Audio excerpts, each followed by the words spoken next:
हाँ जी, तो हम स्टार्ट कर रहे हैं अलजेब्रा से। ठीक है, यहाँ से अलजेब्रा का सिर्फ हमको रिवीजन करना है, क्योंकि ऑलमोस्ट सारी चीज़ें आप जूनियर क्लासेस में पढ़ के आ रहे हैं। ठीक है ना। तो ये हमारा चैप्टर नंबर 0 स्टार्ट हो रहा है, मैथमेटिकल टूल्स, जिसमें पहला पार्ट हम डिस्कस कर रहे हैं अलजेब्रा। बेसिक चीज़ें, बेसिक बातें भी हमने इसके पहले डिस्कस कर ली हैं। ठीक है, तो अलजेब्रा का ये जस्ट रिवीजन है। ये सारे फॉर्मूले आपको याद करने हैं। कुछ तो आपको याद होंगे छोटे छोटे, जैसे 2-3 आइडेंटिटी तो आप पहले ही यूज़ करते हो, जैसे a + b का होल स्क्वायर, a - b का whole square, a² - b square. यहाँ तक तो ये 3 तो याद ही रहते हैं ना आपको, तो इसको मुझे बताने की ज़रूरत नहीं है। और एक एक दो आइडेंटिटी देखो, जैसे ये भी आपका लास्ट ईयर पढ़ा हुआ है, a + b का होल क्यूब पढ़ें, a³ + b³ + 3ab a + b। इसको आप और इलाबोरेट कर सकते हो मल्टीप्लाई करके, a³ + b³ + 3a² + 3ab²। इसी तरह इसके माइनस वाला फार्मूला, ये लास्ट ईयर का ही है, एक दो बार आप प्रैक्टिस करेंगे आपको याद हो जाएगा। ठीक है, ये भी देखो, ये कोई नया फार्मूला नहीं है, ये मैं आपको दिखाता हूँ जल्दी से।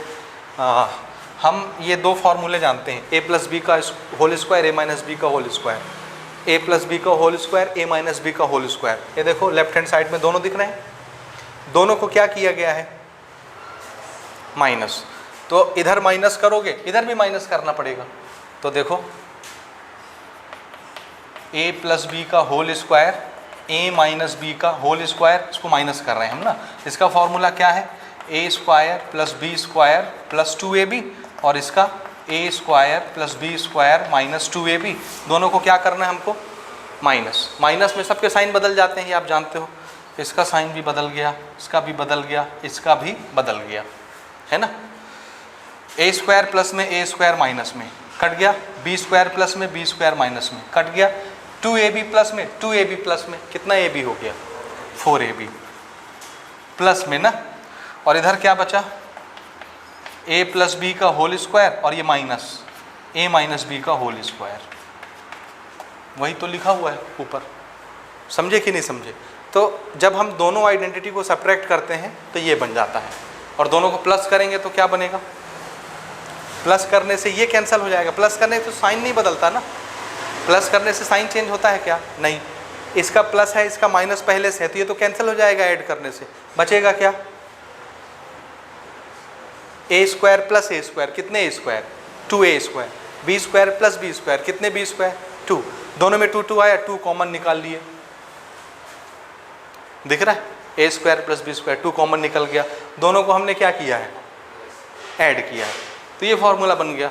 तो वो नया फार्मूला है कि इसी से बनाया, बोलिए, इसी से बना ना। समझे कि नहीं समझे, बोलो बोलो, समझ गए ना। हाँ, अब देखो एक दो और मैं आपको दिखाता हूँ। तो ये आपको याद करना है ना।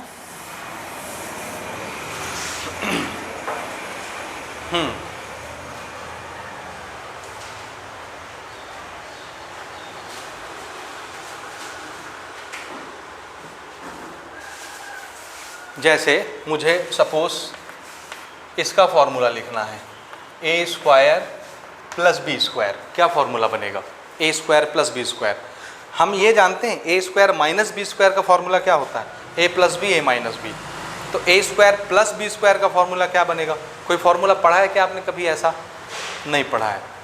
नहीं पढ़ा, इसका मतलब ये नहीं कि होता नहीं है, बनाना पड़ेगा। इधर देखो, a² + b² दिखाइए, तो बस इसको बचा लो, इसको इधर भेज दो, बन गया a² + b² का फॉर्मूला। समझे कि नहीं समझे।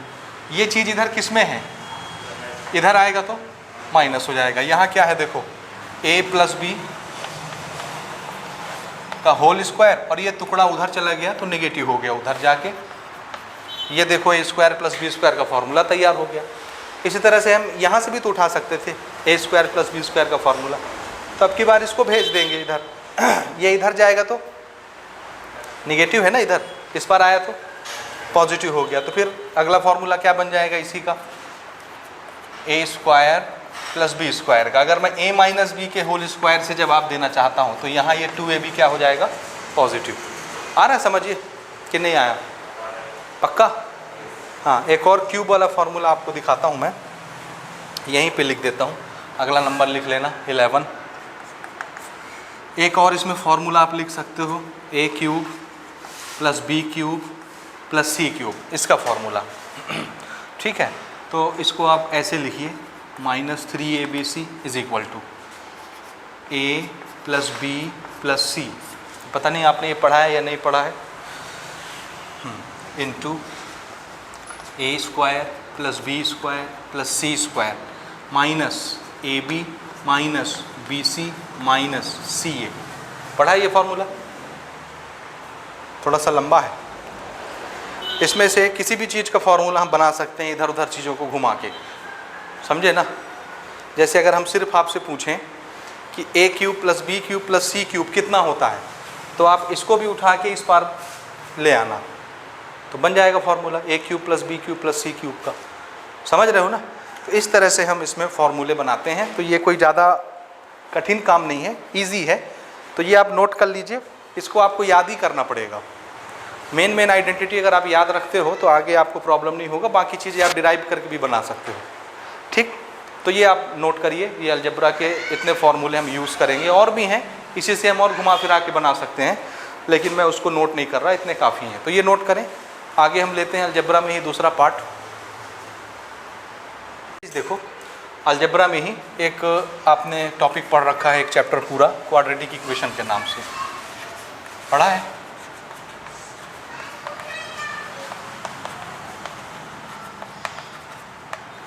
क्वाड्रेटिक इक्वेशन स्टैंडर्ड फार्मूला क्या होता है इसका? जनरल, GF लिख देता हूँ ना, जनरल फार्मूला क्या होता है? ax square plus bx plus C equal to 0। याद आया? इसके लिए कंडीशन क्या होती है? किसी भी इक्वेशन को अगर क्वाड्रेटिक इक्वेशन होना है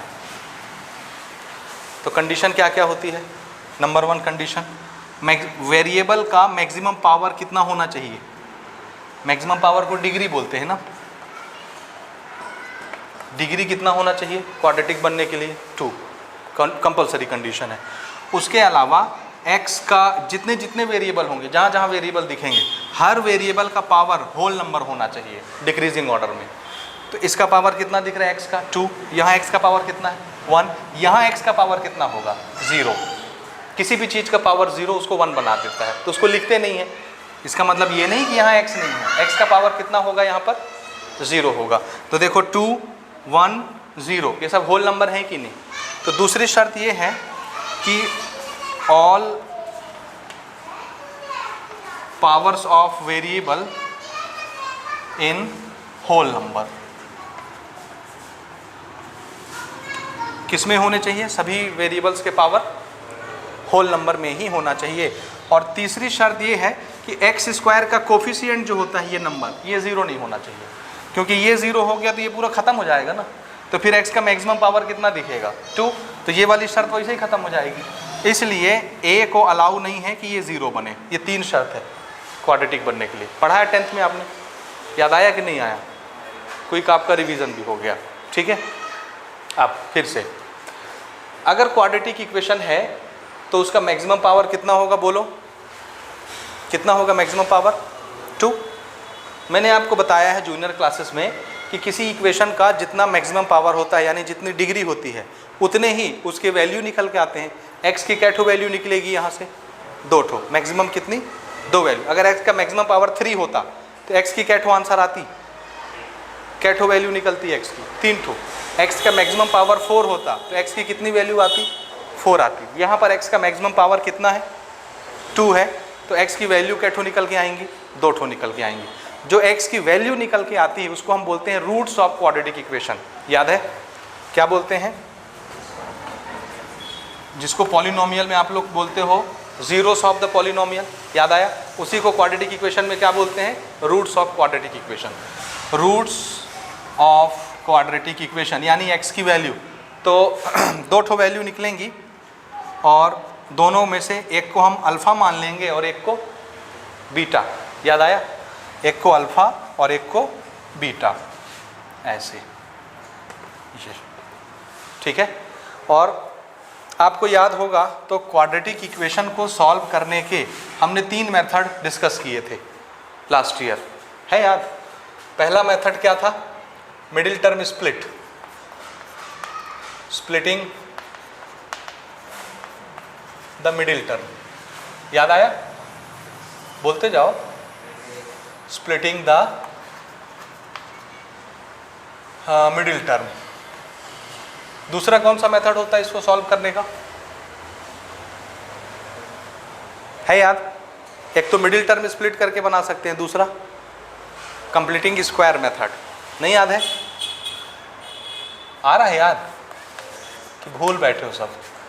कंप्लीटिंग स्क्वायर, स्क्वायर कंप्लीट करके बनाना, कंप्लीटिंग स्क्वायर मेथड। ओके। तीसरा मेथड फॉर्मूला मेथड। ठीक है,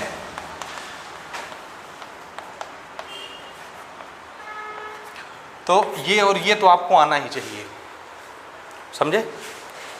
स्प्लिटिंग वाला तो आना ही चाहिए, कंपलसरी है। ठीक है, और दूसरा फॉर्मूला आपको इसका याद रखना है। क्या फॉर्मूला होता है एक्स की वैल्यू निकालने के लिए? देखो, minus B plus minus under root B square minus 4ac, याद आ रहा है? Divided by 2a। आया याद? ये फॉर्मूला होता है। एक बार आप प्लस साइन लोगे ये वाला तो एक रूट बन जाएगा ये।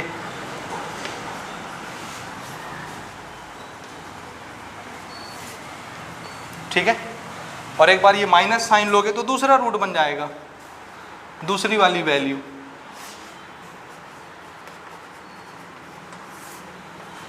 ये समझ आया? प्लस और माइनस दो अलग अलग बार जब आप लेंगे तो अल्फा बीटा आ जाएगा।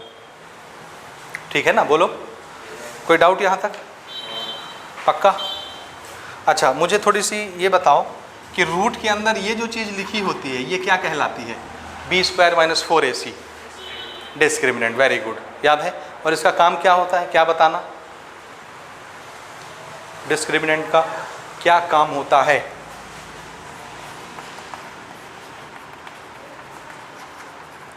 Discriminant B square minus 4ac जो रूट के अंदर लिखा है ये होता है डिस्क्रिमिनेंट। इसका काम क्या होता है? नेचर ऑफ द रूट बताना। ये जो रूट आने वाले हैं इसका स्वभाव कैसा रहेगा? रियल रूट आएगा कि इमेजिनरी रूट आएगा कि इक्वल रूट आएगा? आया याद? नहीं आया? आया? तो वो चीज़ें हम यहाँ पे डिस्कस नहीं कर रहे हैं, वो आप जानते हो। रियल रूट कब होगा? जब बी स्क्वायर माइनस 4ac की वैल्यू पॉजिटिव आएगी, मोर देन 0। तो ये तो रूट के अंदर कोई भी पॉजिटिव नंबर है तो उसका स्क्वायर रूट निकाला जा सकता है ना, किसी भी पॉजिटिव नंबर का स्क्वायर रूट निकल जाता है। तो अगर बी स्क्वायर माइनस 4ac यानी डिस्क्रिमिनेंट की वैल्यू पॉजिटिव आती है, पॉजिटिव यानी 0 से बड़ा, 0 से बड़ा हर नंबर पॉजिटिव होता है ना, नंबर लाइन को इमेजिन करो, तो फिर उस केस में ये सॉल्व होगा, मतलब रूट निकलेगा। यानी रूट कैसा होगा? रियल। सॉल्व होगा, सॉल्व किया जा सकता है, रियल रूट आएगा। लेकिन बी स्क्वायर माइनस 4ac की वैल्यू अगर हमने सॉल्व की और वो निगेटिव आ गया तो रूट के अंदर तो निगेटिव फंस गया। निगेटिव रूट निकलता है क्या? नहीं सॉल्व कर सकते ना आप 10th तक। 11th में तो चैप्टर मिल जाएगा आपको, 5वां चैप्टर कॉम्प्लेक्स नंबर, वहाँ आप सीखोगे आयोटा, आई इन्वॉल्व हो जाता है मैथमेटिक्स में 11th क्लास में ही, वहाँ पे भले आप सीख लोगे, लेकिन अभी तो आप नहीं जानते ना। तो ऐसे रूट को क्या बोलते हैं? इमेजिनरी। छोड़ देते थे ये बता के कि बी स्क्वायर माइनस 4ac की वैल्यू निगेटिव आ रही है, लेस देन 0 आ रही है, तो इसके रूट इमेजिनरी होंगे, हमको सॉल्व भी नहीं करना, छोड़ देते थे। तो वो इमेजिनरी रूट होता है। और बी स्क्वायर माइनस 4ac की वैल्यू अगर 0 आ गई तो इसका मतलब है रूट के अंदर 0 आ गया। रूट 0 क्या होता है? 0 खत्म। तो ये पार्ट ही खत्म हो गया, सिर्फ क्या बचेगा? माइनस बी और अपॉन में 2a। तो दोनों वैल्यू क्या ले लेंगे हम? Minus b upon 2a, minus b upon 2a, same same आया, दोनों रूट इक्वल हो गए, ये इक्वल रूट है। आ रहा समझ? तो ये चीज़ आपने पढ़ रखी है। अगली चीज़ मैं आपको याद दिलाता हूँ, यहाँ पर देखो, ये दोनों रूट अगर आपको दिए हैं, अल्फ़ा की वैल्यू दी है, बीटा की वैल्यू दी है, तो आपने पढ़ा था सम ऑफ रूट, याद आया? सम ऑफ रूट यानी अल्फ़ा प्लस बीटा, ये डायरेक्ट किसके बराबर होता है? माइनस बी अपॉन ए के बराबर। आया यार? एक क्या पढ़ते थे और? प्रोडक्ट।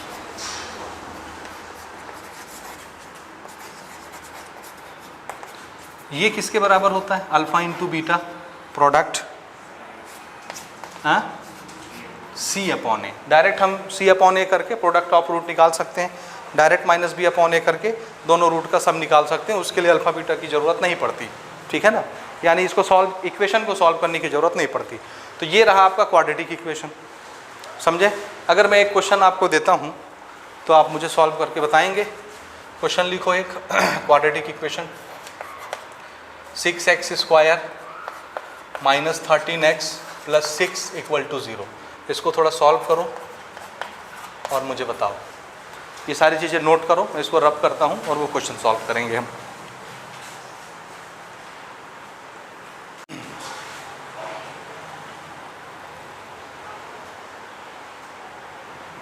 चलो देखो, ये हमको सॉल्व करना था ना। फिर से क्वेश्चन लिखता हूँ मैं, 6x square minus 13x plus 6 is equal to 0। यही है क्वाड्रेटिक इक्वेशन, क्योंकि मैक्सिमम पावर कितना है 2। किस मेथड से बनाएं?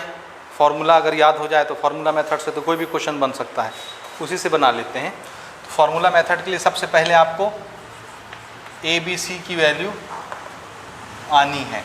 स्टैंडर्ड इक्वेशन से कंपेयर करके ए बी सी की वैल्यू बताओ। ए कितना, बी कितना, माइनस 13 और सी 6। ठीक है ना। क्यों माइनस 13? क्योंकि स्टैंडर्ड फार्मूले में क्या आता है, प्लस।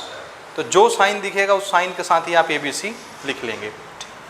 अब आपका फार्मूला क्या है, ये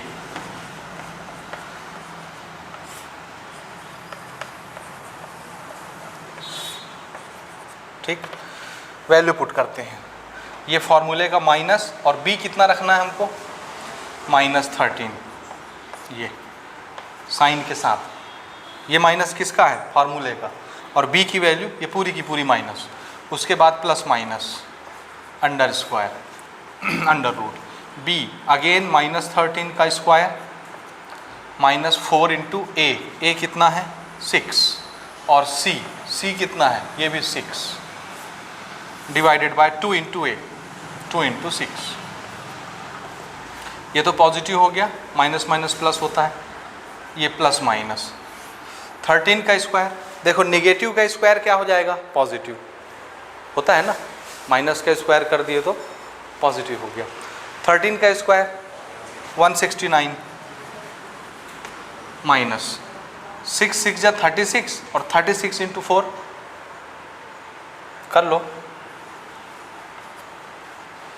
6 4 जा 24 और 4 3 जा 12, यही हुआ 144, 144 और 6 दूनी 12, ये 13 प्लस माइनस 169 में 144 गया 25, यही ना, और ये नीचे 12। तो अब आपको क्या करना है, ये x है, so this is x is equal to, एक बार आपको पॉजिटिव लेना है और एक बार नेगेटिव, दो अलग अलग रूट आ जाएंगे x की वैल्यू। तो एक बार हमने पॉजिटिव लिया 13 प्लस 25, रूट 25 कितना होता है 5, तो ये हो गया आपका 5 डिवाइडेड बाय 12, और एक बार आपको नेगेटिव साइन लेना है तो 13 माइनस 5 डिवाइडेड बाय 12, तो ये कितना हो जाएगा, 13 प्लस 5 कितना होता है, 13 प्लस 5 18, 18 ना, और ये 13 में 5 चला गया, बोलो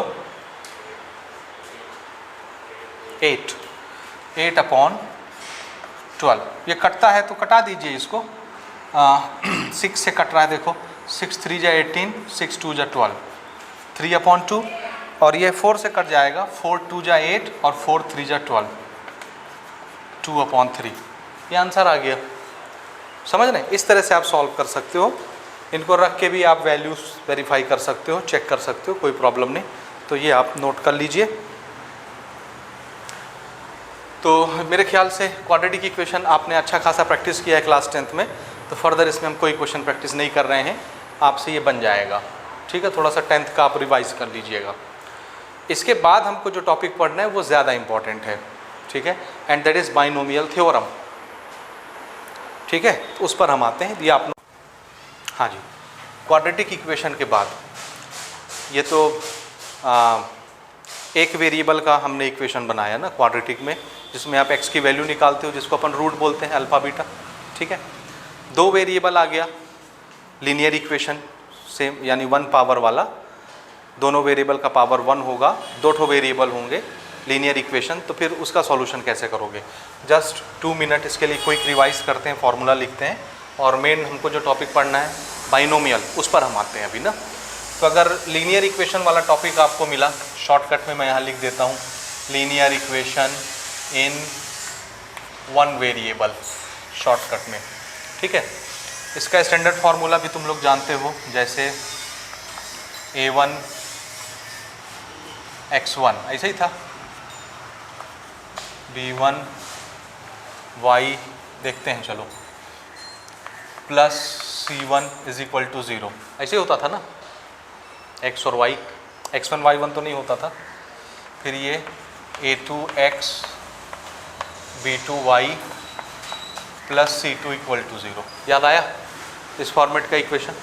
जैसे एग्जांपल के तौर पे अगर मैं लिखूं 2x plus 3y plus 6 is equal to 0, ये c इधर भी हो सकता है उधर भी हो सकता है, कहीं भी हम लिख सकते हैं ना, इज इक्वल टू के बाद भी c1 c2 लिख सकते हैं या इधर भी लिख सकते हैं। शर्त यह है कि अगर ये इक्वल के इस पार लिखा है तो दूसरे इक्वेशन में भी इक्वल के इसी पार लिखा होना चाहिए।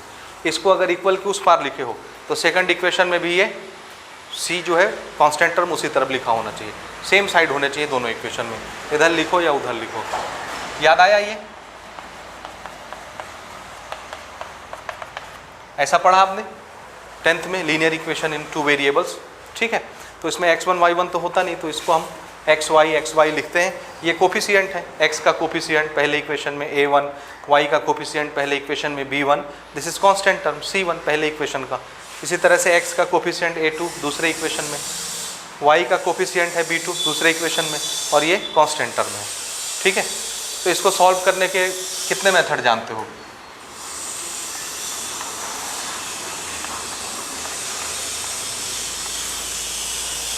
है याद? नहीं है, नहीं है, नहीं है, भूल गए पूरा, इतना जल्दी भूल गए? 10वीं अभी तो पढ़ के आए हो।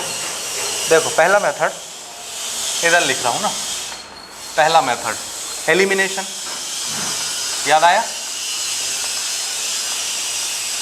एलिमिनेशन मेथड, इस पर हम डिस्कस नहीं करेंगे भाई, ये ऑलरेडी क्लास 10th का टॉपिक है। अगर मैं ये मेथड बताने लगूंगा तो बहुत टाइम हो जाएगा, ठीक है ना। तो 10th का लेक्चर भी रिकॉर्ड है मेरा, आप चाहें तो देख सकते हैं, डिटेल से सारे मेथड आपको मिल जाएंगे। दूसरा मेथड था इसका सब्स्टिट्यूशन, याद आ रहा है? एक इक्वेशन से किसी एक वेरिएबल की वैल्यू निकालो और दूसरे इक्वेशन में पुट कर दो, है ना, ऐसे ही था। तो एक जिसको आप पुट कर रहे हो उसके अलावा जो वेरिएबल है उसकी वैल्यू आ जाती है। एलिमिनेशन में क्या करते हैं, हम पहले डिसाइड कर लेते हैं कि एक को एलिमिनेट करवाना है, किसी एक वेरिएबल को, चाहे x को चाहे y को। मान लो x को एलिमिनेट कराना है तो फिर x के सामने वाले कोफिशिएंट को क्या होना है, सेम है तो डायरेक्ट माइनस करो, दोनों इक्वेशन को कैंसिल हो जाएगा, ये खत्म हो जाएगा, x y वाला आंसर आ जाएगा डायरेक्ट। और सेम नहीं है कोफिशिएंट तो फिर आपको मल्टीप्लाई करके एलसीएम लेने के बाद मल्टीप्लाई करोगे दोनों इक्वेशन में, सबके साथ पूरे इक्वेशन में, और फिर कोफिशिएंट को सेम बनाओगे और माइनस करोगे, कट जाएगा, ठीक है ना। डिटेल लेक्चर 10th का है, वहाँ से आप देख सकते हो। तीसरा मेथड है क्रॉस मल्टीप्लिकेशन।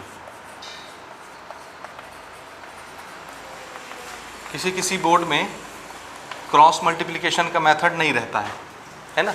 ये 2 तो आपको आ जाएंगे, आपने अच्छे से प्रैक्टिस किया है और हमारे लेक्चर्स भी डिटेल से रिकॉर्डेड है, तो वहाँ से भी आप हेल्प ले सकते हो।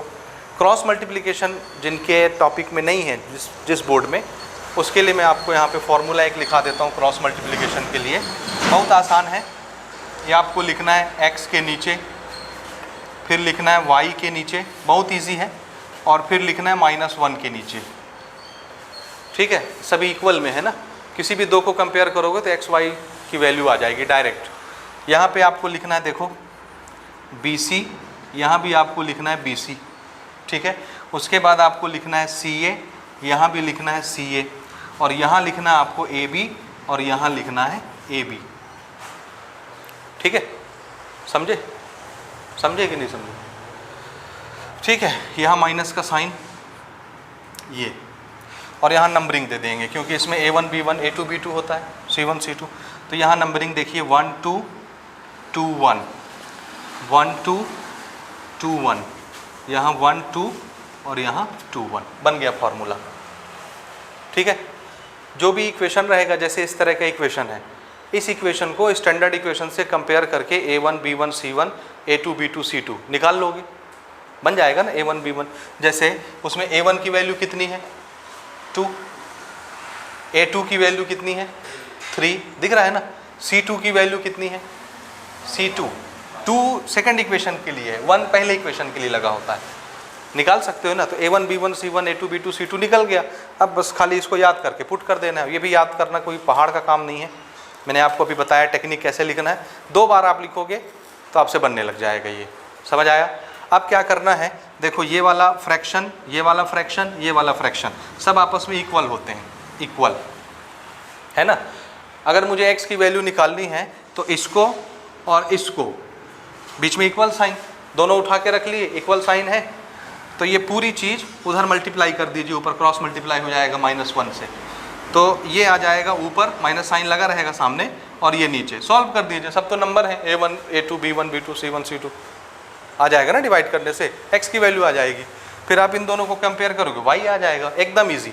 तो इन दोनों मेथड की ज़रूरत ही नहीं पड़ेगी, इससे हर क्वेश्चन सॉल्व हो जाएगा क्रॉस मल्टीप्लिकेशन से। समझ रहे हो कि नहीं समझे?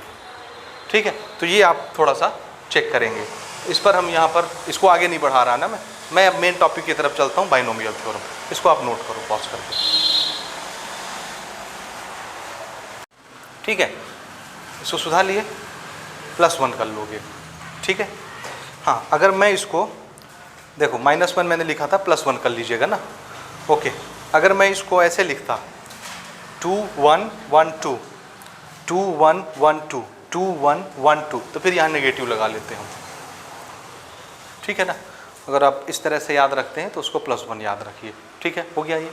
तो चलो, ये हमने प्रैक्टिस भी कर लिया, तो बाइनोमियल की तरफ अपन आगे बढ़ते हैं, उस पर आते हैं।